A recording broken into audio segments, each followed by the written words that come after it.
చాలా మంది వాక్ చేస్తున్నప్పుడు షోల్డర్స్ బెండ్ చేసి నడుస్తారు.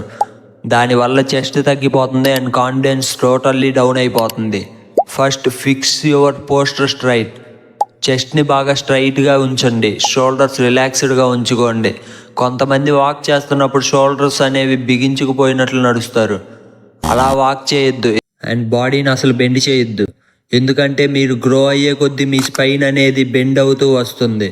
వాక్ చేస్తున్నప్పుడు హెడ్ కిందకి చూస్తూ వాక్ చేయొద్దు. మీ సరౌండింగ్స్ని చూస్తూ కాన్ఫిడెన్స్గా నడవండి.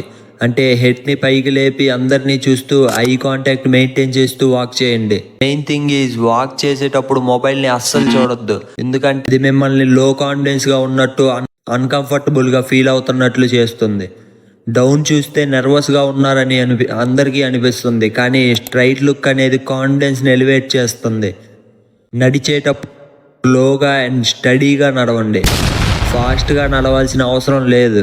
మీరు అబ్జర్వ్ చేసే ఉంటారు, కొంతమంది వాకింగ్ స్టైల్ మిమ్మల్ని బాగా అట్రాక్ట్ చేసి ఉంటుంది. ఎందుకంటే వాళ్ళ ఫేస్లో కాన్ఫిడెన్స్ని ఎలివేట్ చేసుకుంటూ యూనిక్నెస్ని మెయింటైన్ చేస్తూ ఉంటారు.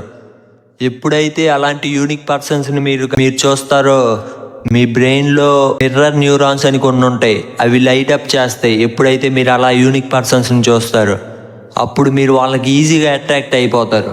వాళ్ళ స్టైల్కి కానీ, వాళ్ళ డ్రెస్సింగ్ స్టైల్కి కానీ, వాళ్ళ వాకింగ్ స్టైల్కి కానీ, వాళ్ళ పర్సనాలిటీకి కానీ మీరు ఈజీగా అట్రాక్ట్ అయిపోతారు. This is the reason why you are attracting those people.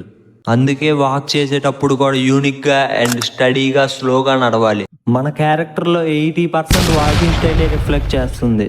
మీరు ఎప్పుడు ఎక్కడ నడుస్తున్నా ఇదే గుర్తుకు రావాలి, స్ట్రైట్గా నడవాలి అని.